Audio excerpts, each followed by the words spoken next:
Hello students, तो चलिए आज हम लोग शुरुआत करते हैं क्लास 9 के चैप्टर नंबर 7 ट्रायंगल्स का वन शॉट वीडियो। इस वीडियो में हम लोग ट्रायंगल्स के जितने भी इंपॉर्टेंट क्वेश्चंस हैं, इंपॉर्टेंट टॉपिक्स हैं, उसको डिस्कस करेंगे ताकि आप लोग अगर एग्जाम के एक रात पहले भी पढ़ रहे हो तो आप लोगों का जो कॉन्सेप्ट है वो एकदम क्लियर हो जाए। तो सबसे पहले तो हम लोग यहाँ पढ़ लेते हैं कि ट्रायंगल्स जो है वो कितने टाइप्स का होता है। तो ये तो हम लोग बचपन से पढ़ते आ रहे हैं कि ट्रायंगल्स 3 टाइप्स के होते हैं। पहला होता है इक्विलैटरल ट्रायंगल, फिर आइसोसेलेस ट्रायंगल और फिर स्केलिन ट्रायंगल। तो इक्विलैटरल ट्रायंगल क्या होता है? ऐसा ट्रायंगल जिसमें सारे साइड्स जो है वो इक्वल होते हैं और हर एक एंगल 60 डिग्री के बराबर होता है, उसी को हम लोग इक्विलैटरल ट्रायंगल बोलते हैं। सेकेंड टाइप ऑफ ट्रायंगल है हमारा आइसोसेलेस ट्रायंगल। तो आइसोसेलेस ट्रायंगल क्या होता है? तो आइसोसेलेस ट्रायंगल में हमारा जो दो साइड्स है ट्रायंगल का वो इक्वल होता है, सिर्फ दो साइड्स इक्वल होते हैं और जो थर्ड साइड होता है वो अनइक्वल होता है। और जो लास्ट टाइप ऑफ ट्रायंगल है हमारा वो क्या है? Scalene triangle. और स्केलिन ट्रायंगल का प्रॉपर्टी क्या है कि स्केलिन ट्रायंगल का एक भी साइड इक्वल नहीं होता है, हर एक साइड जो है उसका मेजरमेंट अलग अलग होता है। ठीक है, तो ट्रायंगल्स के 3 टाइप्स है, इक्विलैटरल, आइसोसेलेस और स्केलिन। अब आप लोग बोलोगे ये बच्चा वाला चीज़ हम लोग क्यों पढ़ रहे थे, हम लोग तो क्लास 9 में पहुंच गए हैं। तो जब हम लोग ट्रायंगल्स चैप्टर से क्वेश्चन सॉल्व करेंगे तब हम लोगों को सबसे ज़्यादा जो ज़रूरी पड़ेगा सॉल्व करने में वो होता है इक्विलैटरल ट्रायंगल और आइसोसेलेस ट्रायंगल। क्यों? क्योंकि इक्विलैटरल ट्रायंगल में सारा साइड्स इक्वल होता है और हर एक एंगल का मेजरमेंट 60 डिग्री के बराबर होता है, इसीलिए। और सेकंड आइसोसेलेस के बारे में हम लोग क्या पढ़ेंगे कि आइसोसेलेस का जो दो साइड्स है वो इक्वल होता है और दो साइड इक्वल है तो कॉन्ग्रुएंसी प्रूव करने में भी वो हम लोगों का बहुत ज़्यादा हेल्प करने वाला है। अब हम लोग इसी चैप्टर के नेक्स्ट टॉपिक पे आते हैं। तो नेक्स्ट टॉपिक हमारा क्या हो जाएगा? Congruency of triangles. तो कॉन्ग्रुएंसी ऑफ ट्रायंगल्स, ठीक है, लेकिन कॉन्ग्रुएंसी क्या होता है? तो बहुत सिंपल है। मान लीजिए आपके पास क्लास 9 का ही 2 बुक है, ठीक है, एक बुक के ऊपर आप दूसरे बुक को रख दीजिए, तो क्या जब ऊपर से आप लोग देखोगे उसको तो जो पीछे बुक रखा हुआ है वो आप लोगों को दिखेगा? नहीं दिखेगा ना। तो इसका मतलब हम लोग क्या बोलेंगे कि दोनों बुक जो है वो आपस में कॉन्ग्रुएंट है। कॉन्ग्रुएंट मतलब कि ऐसा दो ऑब्जेक्ट जो कि साइज में और शेप में बिल्कुल सेम हो, पॉइंट भर का भी डिफरेंस ना हो, उसी को हम लोग कॉन्ग्रुएंट बोलेंगे। अब सेम चीज, यही कॉन्ग्रुएंट का जो कॉन्सेप्ट है वो हम लोग ट्रायंगल्स में यूज करेंगे। ठीक है, तो ट्रायंगल्स में दो ट्रायंगल को कॉन्ग्रुएंट प्रूव करने के लिए हमारे पास 5 क्राइटेरियाज होते हैं। ठीक है, इसी 5 क्राइटेरिया रूल्स को यूज करके हम लोग प्रूव करेंगे कि हमारा जो दो ट्रायंगल्स है वो कॉन्ग्रुएंट है। तो सबसे पहला हमारा जो क्राइटेरिया है कॉन्ग्रुएंस के लिए वो क्या है? तो SAS कॉन्ग्रुएंस, फिर SSS कॉन्ग्रुएंस, फिर ASA कॉन्ग्रुएंस, फिर RHS कॉन्ग्रुएंस और लास्ट में AAS कॉन्ग्रुएंस। तो अब आप लोगों के दिमाग में आ रहा होगा SAS ये कैसा शॉर्ट फॉर्म है भाई? तो बड़ा सिंपल सा शॉर्ट फॉर्म है। कैसा शॉर्ट फॉर्म है? S का मतलब होता है साइड और A का मतलब होता है एंगल। मतलब यहाँ पर क्या हो जाएगा? Side angle side congruence. यहाँ पर क्या हो जाएगा? साइड साइड साइड कॉन्ग्रुएंस, फिर एंगल साइड एंगल कॉन्ग्रुएंस, फिर RHS थोड़ा सा यूनिक है इसमें। RHS यूनिक क्यों है? क्योंकि R का मतलब होता है राइट, राइट मतलब कि 90 डिग्री एंगल, H मतलब हाइपोटेनियस और S मतलब साइड, और लास्ट है हमारा AAS कॉन्ग्रुएंस मतलब कि एंगल एंगल साइड कॉन्ग्रुएंस। तो कौन से कॉन्ग्रुएंसी को कैसे यूज करते हैं ये हम लोग यहाँ पर देख लेंगे फटाक से, और उसके बाद हम लोग ये भी देखेंगे कि हर एक कॉन्ग्रुएंसी का क्वेश्चन जो होता है वो सॉल्व कैसे होता है। तो सबसे पहले हम लोग पढ़ लेते हैं SAS कॉन्ग्रुएंस के बारे में। तो SAS कॉन्ग्रुएंस का मतलब क्या होता है? Side angle side. तो इसमें जब हम लोग कॉन्ग्रुएंसी प्रूफ करेंगे तो सबसे पहले हम लोगों को दो साइड्स इक्वल चाहिए होंगे दोनों ट्रायंगल्स के, फिर एक एंगल इक्वल चाहिए होगा और फिर एक साइड इक्वल चाहिए होगा। अब इससे रिलेटेड एक क्वेश्चन हम लोग देख लेते हैं। ये आपके NCERT बुक्स के क्वेश्चंस है, जिसमें सबसे पहला हमारा क्वेश्चन है, in quadrilateral ABCD, AC is equals to AD and AB bisects angle A. Show that triangle ABC is congruent to triangle ABD. तो इस क्वेश्चन में हम लोगों को क्या बोला गया है कि हमारे पास एक क्वाड्रिलेटरल है ABCD जो हम लोग यहाँ पर देख सकते हैं, और इसमें हम लोगों को गिवन क्या है कि साइड AC जो है वो AD के इक्वल है और ए बी साइड जो है वो एंगल ए को बाइसेक्ट कर रहा है। बाइसेक्ट कर रहा है मतलब कि टू इक्वल पार्ट्स में डिवाइड कर रहा है। अगर टू इक्वल पार्ट्स में डिवाइड कर रहा है, यहाँ से हम लोगों को क्या मिल जाएगा कि ये वाला जो एंगल है वो इस वाले एंगल के बराबर है।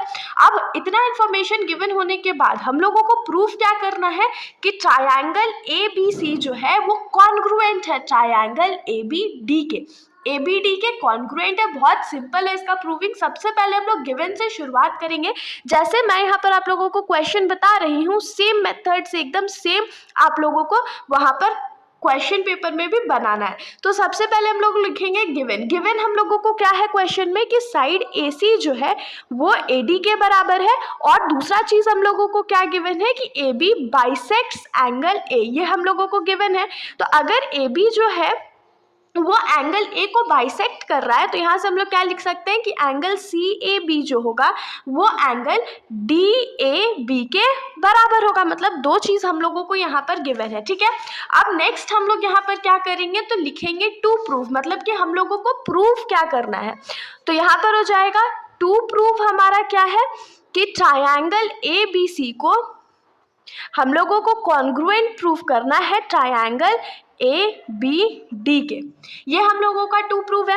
अब प्रूफ हम लोग कैसे करेंगे, तो प्रूफ बहुत सिंपल है। जो ट्रायंगल का नेमिंग हम लोगों को क्वेश्चन में गिवन है, सेम ट्रायंगल का नेमिंग हम लोग करेंगे।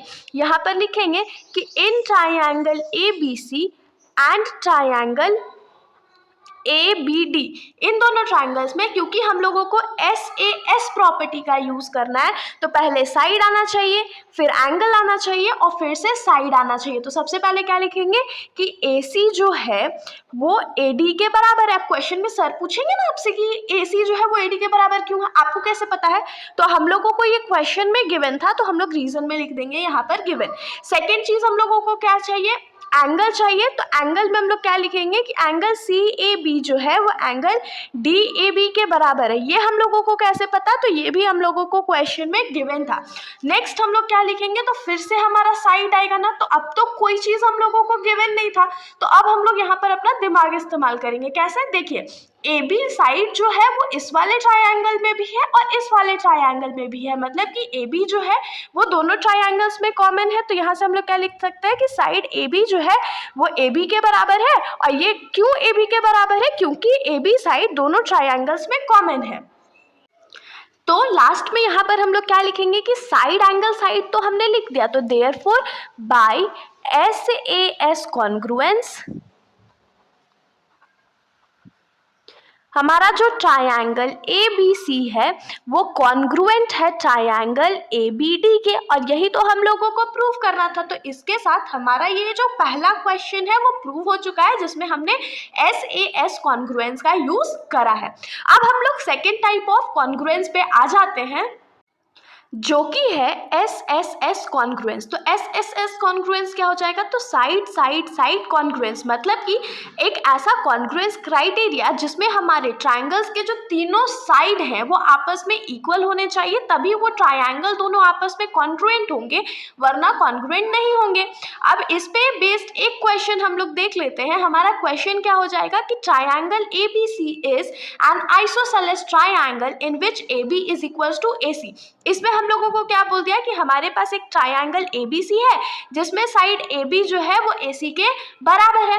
दूसरा क्या बोल रहा है कि side AB is produced to D such that AD is equals to AB।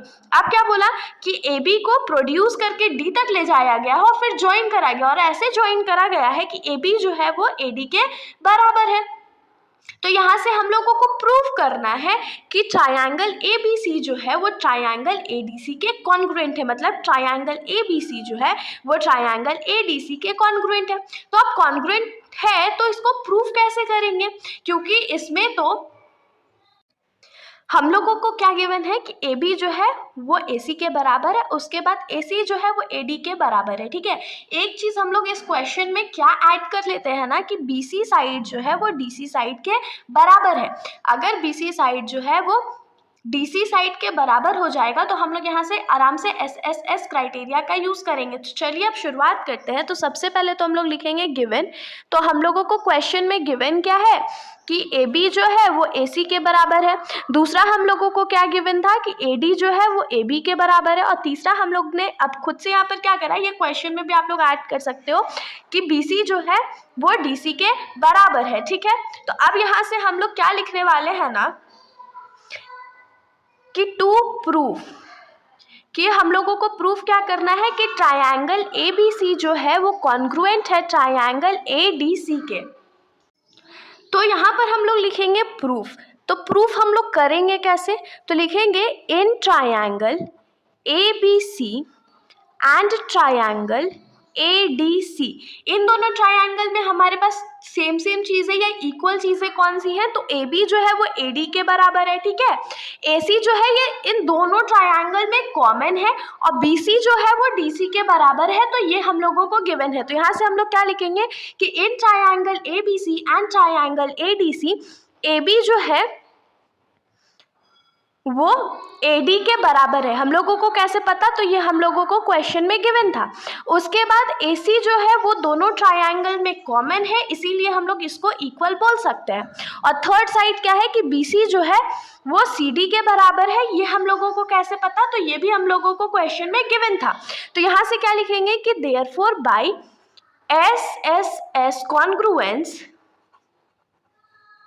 हमारा जो ट्रायंगल ABC है वो कॉन्ग्रुएंट हो जाएगा ट्रायंगल ADC के। और यही तो हम लोगों को प्रूव करना था। तो बस हमारा सेकेंड क्वेश्चन जो है उसमें हमने SSS कॉन्ग्रुएंस का यूज करके दोनों ट्रायंगल्स को कॉन्ग्रुएंट प्रूव कर दिया है। अब हम लोग आ जाते हैं थर्ड टाइप ऑफ कॉन्ग्रुएंस पे, जो कि है ASA कॉन्ग्रुएंस। तो ASA कॉन्ग्रुएंस मतलब क्या होता है, दोनों ट्रायंगल में एक एंगल इक्वल होगा, फिर साइड इक्वल होगा बीच वाला, और उसके बाद फिर से हमारा एंगल ही इक्वल होगा। तो इसके बेसिस पे हमारा क्वेश्चन क्या है कि in triangles ABC and triangle PQR angle B is equals to angle Q, angle C is equals to angle R and BC is equals to QR। Proof that triangle ABC is congruent to triangle PQR। तो इस question में हम लोगों को क्या बोला गया है कि हमारे पास दो ट्रायंगल है, पहला ट्रायंगल ABC और दूसरा ट्रायंगल PQR। इसमें सबसे पहले तो एंगल B जो है वो हम लोगों को एंगल Q के बराबर गिवन है। मैंने थोड़ा उल्टा मार्क कर दिया है, ये वाला एंगल इस वाले एंगल के बराबर है। उसके बाद एंगल C जो है वो एंगल R के बराबर है और BC जो है वो QR के बराबर है। और हम लोगों को प्रूव करना है कि ये दोनों ट्रायंगल्स जो है वो आपस में कॉन्ग्रुएंट है। बहुत सिंपल है, देखिए एंगल इक्वल, फिर साइड इक्वल, फिर एंगल इक्वल। तो ASA प्रॉपर्टी का हम लोग यहाँ पर यूज करके आराम से बता सकते हैं कि ये दोनों ट्रायंगल जो है वो आपस में कॉन्ग्रुएंट है। तो सबसे पहले हम लोग यहाँ पर क्या लिखेंगे, गिवन। गिवन में क्या लिखेंगे कि हम लोगों को गिवन है कि एंगल B जो है वो एंगल Q के बराबर है, एंगल C जो है वो एंगल R के बराबर है और BC साइड जो है वो QR साइड के बराबर है। उसके बाद हमारा आ जाता है टू प्रूफ। तो हम लोगों को प्रूफ क्या करना है कि ट्रायंगल ABC जो है वो कॉन्ग्रुएंट है ट्रायंगल PQR के। तो यहाँ से हम लोग अब प्रूफ पे आ जाते हैं। तो प्रूफ कैसे करेंगे इसको, तो लिखेंगे in triangle ABC and triangle PQR। इन दोनों ट्रायंगल में सबसे पहले हम लोग क्या देख सकते हैं कि एंगल C जो है वो एंगल R के बराबर है। हम लोगों को कैसे पता, देखने से थोड़ी कुछ होता है, हम लोगों को क्वेश्चन में गिवन था। उसके बाद क्या लिखेंगे कि साइड BC जो है वो साइड QR के बराबर है, ये भी हम लोगों को क्वेश्चन में गिवन था। और थर्ड क्या लिखेंगे कि एंगल B जो है वो एंगल Q के बराबर है, ये हम लोगों को कैसे पता, तो ये भी हम लोगों को क्वेश्चन में गिवन था। तो यहाँ से क्या हो जाएगा कि therefore by ASA congruence triangle ABC जो है वो कॉन्ग्रुएंट है ट्रायंगल PQR के। यही हम लोगों को प्रूव करना था। ASA कॉन्ग्रुएंस का भी हमने यूज कर लिया और हमारा जो प्रूविंग पोर्शन था वो भी खत्म हो गया। लेकिन आप लोगों को मैं एक नया कॉन्सेप्ट यहाँ पर सिखा देती हूँ जो कि है CPCT का। ऐसे तो CPCT का कॉन्सेप्ट आप लोगों ने बहुत पहले ही सीख लिया होगा, लेकिन फिर भी एक बार हम लोग इसको रिवाइज कर लेते हैं। तो CPCT क्या होता है, corresponding parts of congruent triangles. मतलब कि CPCT में हम लोग क्या कर सकते हैं, तो जैसे कि अगर हमारे पास दो ट्रायंगल है जो कि आपस में कॉन्ग्रुएंट है, तो उसका जो रिमेनिंग साइड्स होगा, एंगल्स होगा, वो भी आपस में इक्वल होगा। जैसे कि हम लोगों को ये तीनों तो गिवन था कि आपस में इक्वल है, लेकिन अगर हमने ऐसा प्रूव कर दिया है कि ट्रायंगल ABC जो है वो ट्रायंगल PQR के कॉन्ग्रुएंट है, तो यहाँ से हम लोग क्या लिख सकते हैं कि एंगल A जो होगा वो एंगल P के बराबर होगा, AC जो होगा वो PR के बराबर होगा, और AB जो होगा वो PQ के बराबर होगा। ठीक है, तो इसको हम लोग यहाँ पर कैसे मेंशन कर सकते हैं, सिंपली इम्प्लाइज दैट देंगे, उसके बाद लिखेंगे कि एंगल A जो है वो एंगल P के बराबर है, साइड AB जो है वो PQ के बराबर है, और साइड AC जो है वो PR के बराबर है। हमको कैसे पता, तो तीनों का रीजन लिख देंगे CPCT। यही कॉन्सेप्ट होता है CPCT का। अगर कभी भी आप लोगों को क्वेश्चन में पूछ दिया जाए कि आपको बताना है कि दोनों ट्रायंगल्स में साइड AC जो है वो PQ के बराबर है या नहीं है, तो कैसे बताएंगे हम लोग, तो सिंपली कॉन्ग्रुएंसी प्रूफ कर देंगे और उसके बाद CPCT का यूज कर लेंगे। अब हम लोग आ जाते हैं फोर्थ टाइप ऑफ कॉन्ग्रुएंस पे, जो कि है RHS। RHS का मतलब क्या होता है, राइट हाइपोटेनियस साइड।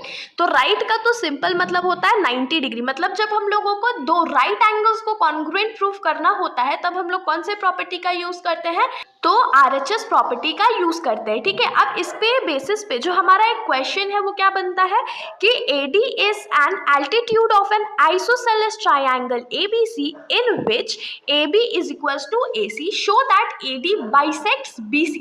इसमें क्या बोल रहा है कि हमारे पास एक आइसोसेलेस ट्रायंगल है ABC। अब मैं आप लोगों से पूछती हूँ कि आइसोसेलेस ट्रायंगल क्या होता है। ये हमने इंट्रोडक्शन में ही देख लिया था ना। आइसोसेलेस ट्रायंगल वो ट्रायंगल होता है जिसमें दो साइड्स जो होते हैं वो आपस में इक्वल होते हैं, और इसमें कौन सा साइड इक्वल है, तो AB जो है वो AC के बराबर है। उसके बाद क्या बोल रहा है कि AD जो है वो ABC का एल्टीट्यूड है। एल्टीट्यूड मतलब कि 90 डिग्री का लाइन ड्रॉ होता है इस पे। ठीक है, जब A से D तक एक लाइन ड्रॉ करेंगे 90 डिग्री का, इसी को हम लोग क्या बोलेंगे, एल्टीट्यूड बोलेंगे। और हम लोगों को प्रूफ क्या करना है कि show that AD bisects BC। हम लोगों को प्रूफ करना है कि AD जो है वो BC को बाइसेक्ट कर रहा है। BC को बाइसेक्ट कर रहा है मतलब कि टू इक्वल पार्ट्स में डिवाइड कर रहा है, मतलब कि हम लोगों को BD is equals to CD proof करना है। अब आप लोग बोलेंगे अरे ये कैसा क्वेश्चन है, ये क्वेश्चन तो हमने अभी तक सॉल्व ही नहीं किया। तो मैंने अभी इससे पिछले वाले क्वेश्चन में CPCT के कॉन्सेप्ट को इंट्रोड्यूस करा था ना, बस CPCT का कॉन्सेप्ट हम लोग यूज करेंगे, RHS प्रॉपर्टी यूज करेंगे और फटाक से सॉल्व कर लेंगे। तो यहाँ पर सबसे पहले तो हम लोग गिवन लिख लेते हैं। हम लोगों को गिवन क्या है, एक ही चीज गिवन है कि AB जो है वो AC के बराबर है। टू प्रूव हम लोगों को क्या करना है कि AD जो है वो BC को बाइसेक्ट कर रहा है, और BC को बाइसेक्ट करने का मतलब क्या है कि BD is equals to CD हम लोगों को प्रूफ करना है। अब इसको प्रूफ कैसे करेंगे, बहुत सिंपल सा प्रूफ है इसका। जैसे मैंने आप लोगों को पहले ही बता दिया कि हम लोग RHS प्रॉपर्टी का यूज करेंगे। तो RHS प्रॉपर्टी में क्या करते हैं, सबसे पहले 90 डिग्री वाला एंगल ढूंढते हैं। तो इन दोनों ट्रायंगल में ये हमारा 90 डिग्री एंगल है और ये हमारा 90 डिग्री एंगल है, तो एक 90 डिग्री एंगल तो मिल गया। उसके बाद हाइपोटेनियस हम लोगों को दोनों ट्रायंगल का इक्वल चाहिए। तो क्वेश्चन में हम लोगों को ऑलरेडी हाइपोटेनियस इक्वल गिवन है, देख सकते हैं 90 डिग्री के जस्ट सामने वाला हमारा हाइपोटेनियस होता है ना, तो AB is equals to AC हम लोगों को क्वेश्चन में गिवन है। और नेक्स्ट क्या है, साइड। तो साइड मतलब AD जो है वो दोनों ट्रायंगल में कॉमन है, तो हम लोग यहाँ पर RHS का यूज कर सकते हैं। तो क्या लिखेंगे कि इन ट्रायंगल ADB, नेमिंग एकदम अच्छा से करना है वरना वहां पर मिस्टेक हो सकता है। ADB एंड ट्रायंगल ADC, सबसे पहले चाहिए राइट, मतलब कि एंगल ADB जो है वो एंगल ADC के बराबर है। और क्यों बराबर है, क्योंकि दोनों का वैल्यू जो है वो 90 डिग्री के बराबर है। नेक्स्ट चाहिए था हाइपोटेनियस। तो हाइपोटेनियस में हम लोग क्या लिख सकते हैं कि AB जो है वो AC के बराबर है। क्यों बराबर है, क्योंकि ये हम लोगों को क्वेश्चन में गिवन था। नेक्स्ट हम लोग क्या लिखेंगे कि AD जो है वो AD के बराबर है, क्योंकि हम लोगों को यहाँ पर दिख रहा है कि दोनों ट्राइंगल्स में साइड AD जो है वो कॉमन है। तो यहाँ पर RHS प्रॉपर्टी का हमने यूज कर लिया ना, तो हम लोग क्या लिखेंगे कि therefore by RHS congruence triangle ADB जो है वो कॉन्ग्रुएंट है ट्रायंगल ADC के। लेकिन क्या हम लोगों को यही प्रूफ करना था? नहीं, हम लोगों को चाहिए था कि AD जो है वो BC को बाइसेक्ट कर रहा है। तो यहाँ से हम लोग क्या लिख सकते हैं? ADB का पार्ट क्या है? BD है, और ADC का पार्ट क्या है? CD है। तो मतलब कि ये दोनों आपस में इक्वल होंगे, और कि वो इक्वल होंगे तो इसका रीजन हो जाएगा CPCT, और यही हम लोगों को प्रूव करना था। लास्ट स्टेटमेंट आप लोग लिख सकते हो कि हेंस AD बाइसेक्ट्स BC। अब हम लोग आ जाते हैं लास्ट टाइप ऑफ कॉन्ग्रुएंसी पे, जो कि है AAS कॉन्ग्रुएंस। तो AAS कॉन्ग्रुएंस क्या होता है? Angle angle side. मतलब इसमें हम लोगों को सबसे पहले दोनों ट्रायंगल्स में दो एंगल्स जो है वो इक्वल मिलेगा, और उसके बाद एक साइड इक्वल मिलेगा, तब हम लोग इसमें AAS कॉन्ग्रुएंस का यूज करेंगे। इसके रिलेटेड हमारा क्वेश्चन जो बुक में था वो क्या है कि ABC is an isosceles triangle in which altitudes BE and CF are drawn to equal sides AC and AB respectively show that these altitudes are equal। इस क्वेश्चन में हम लोगों को क्या बोला गया है कि हमारे पास एक आइसोसेलेस ट्रायंगल है, और आइसोसेलेस ट्रायंगल का मतलब क्या होता है? जिस ट्रायंगल में दो साइड्स जो होते हैं वो आपस में इक्वल होते हैं। तो इस ट्रायंगल में हमारा जो दो साइड इक्वल है वो क्या है? AB है और AC है। ठीक है, तो मतलब सबसे पहले तो हम लोगों को गिवन है कि AB जो है वो AC के बराबर है। दोनों इक्वल साइड्स पे एल्टीट्यूड्स ड्रॉ करे गए हैं। एल्टीट्यूड्स ड्रॉ करे गए हैं मतलब 90 डिग्री का एक लाइन दूसरे वाले वर्टेक्स से ड्रॉ करा गया। जैसे आप लोग देख सकते हो AB साइड पे CF एल्टीट्यूड है और AC पे BE एल्टीट्यूड है। ठीक है, अब हम लोगों को यहाँ पर प्रूफ करना है कि दोनों एल्टीट्यूड्स जो ड्रॉ करे गए हैं वो आपस में इक्वल है। मतलब कि हम लोगों को प्रूफ करना है कि BE जो है वो CF के बराबर है। अब इसको प्रूफ करेंगे कैसे? तो यहाँ पर आप लोग देख सकते हो कि हम लोगों को BE और CF जो है उसको इक्वल प्रूफ करना है। तो ये दोनों जो है किस ट्रायंगल्स में लाई करते हैं? कौन से ट्रायंगल में? तो ये वाला ट्रायंगल, ट्रायंगल ABE। यहाँ पर मैं इसको थोड़ा सा डार्क कर देती हूँ, इस वाले ट्रायंगल में और इस वाले ट्रायंगल में। ठीक है, तो इन दोनों को अगर हम लोग कैसे भी करके कॉन्ग्रुएंट प्रूफ कर देते हैं तो हम लोग CPCT के थ्रू क्या लिख पाएंगे कि साइड BE जो होगा वो CF के बराबर होगा। तो यहाँ पर हम लोगों को क्वेश्चन में गिवन क्या था, हम लोग लिख लेते हैं। गिवन हम लोगों को है कि ABC जो है वो आइसोसेलेस ट्रायंगल है, यानी कि AB जो है वो AC के बराबर है। हम लोगों को प्रूफ क्या करना है कि दोनों एल्टीट्यूड जो है वो आपस में इक्वल है। तो एल्टीट्यूड्स कौन सा है? BE है और CF है। मतलब ये दोनों आपस में इक्वल है, ये हम लोगों को प्रूफ करना है। और प्रूफ करेंगे कैसे? तो प्रूफ के लिए सबसे पहले हम लोग लिखेंगे कि in triangle ABE and triangle ACF, ABE और ACF, इन दोनों ट्रायंगल में प्रूफ तो करना है। कौन से कॉन्ग्रुएंसी क्राइटेरिया का यूज करें भाई? क्योंकि हम लोगों को कॉन्ग्रुएंट पहले पता करना पड़ेगा ना कौन कौन सा साइड्स इक्वल है। तो यहाँ पर हम लोग देख सकते हैं कि एंगल A जो है दोनों ट्रायंगल में लाई करता है। तो यहाँ पर हम लोग एंगल A दोनों ट्रायंगल के लिए कॉमन ले सकते हैं। तो पहला एंगल तो मिल गया, उसके बाद ये वाला एंगल और ये वाला एंगल दोनों ट्रायंगल में 90 डिग्री है, तो एक एंगल 90 डिग्री भी मिल गया। और उसके बाद साइड AB जो है वो AC के बराबर है, ये हम लोगों को क्वेश्चन में गिवन था क्योंकि ये आइसोसेलेस ट्रायंगल है। तो एंगल साइड से हम लोग क्या लिख सकते हैं कि दोनों ट्रायंगल जो है वो आपस में कॉन्ग्रुएंट है। तो अगर हम लोग 90 डिग्री वाले एंगल से शुरुआत करें तो हम लोग क्या लिखेंगे? ट्रायंगल ABE में एंगल BEA जो है BEA is equals to angle ACF में कौन सा एंगल 90 डिग्री है? तो CFA। और दोनों क्यों इक्वल है? क्योंकि दोनों का वैल्यू जो है वो 90 डिग्री के बराबर है। फिर क्या लिखेंगे कि एंगल A जो है वो दोनों में कॉमन है। और उसके बाद हम लोग क्या लिखेंगे कि साइड AB जो होगा वो AC के बराबर होगा। क्यों बराबर होगा? क्योंकि ये हम लोगों को क्वेश्चन में गिवन था। तो यहाँ पर हमने AAS क्राइटेरिया का यूज करा। तो देयरफॉर हम लोग क्या लिखेंगे कि therefore by AAS congruence triangle ABE जो है वो हम लोगों को कॉन्ग्रुएंट मिल गया ट्रायंगल ACF के। ठीक है, और अगर ये दोनों हम लोगों को कॉन्ग्रुएंट मिल गया तो हम लोग क्या लिख सकते हैं कि BE जो होगा वो CF के बराबर होगा। क्यों बराबर होगा? तो CPCT के थ्रू, और यही हम लोगों को प्रूफ करना था। तो इस वन शॉट वीडियो में हमने क्या सीखा, कॉन्ग्रुएंसी हम लोग कैसे प्रूव करते हैं, सारे टाइप्स ऑफ कॉन्ग्रुएंसी का हमने एक एक सॉल्यूशन देख लिया और सीपीसीटी का यूसेज कैसे होता है वो भी हमने देख लिया है। तो अगर यहाँ तक आप लोगों को कोई भी डाउट हो तो आप लोग बेशक कमेंट सेक्शन में पूछ सकते हैं, वरना अगर आप लोगों को वीडियो अच्छी लगी तो वीडियो को लाइक करिएगा और मेरे चैनल को बिना सब्सक्राइब करे कहीं भी मत जाइएगा। Thank you.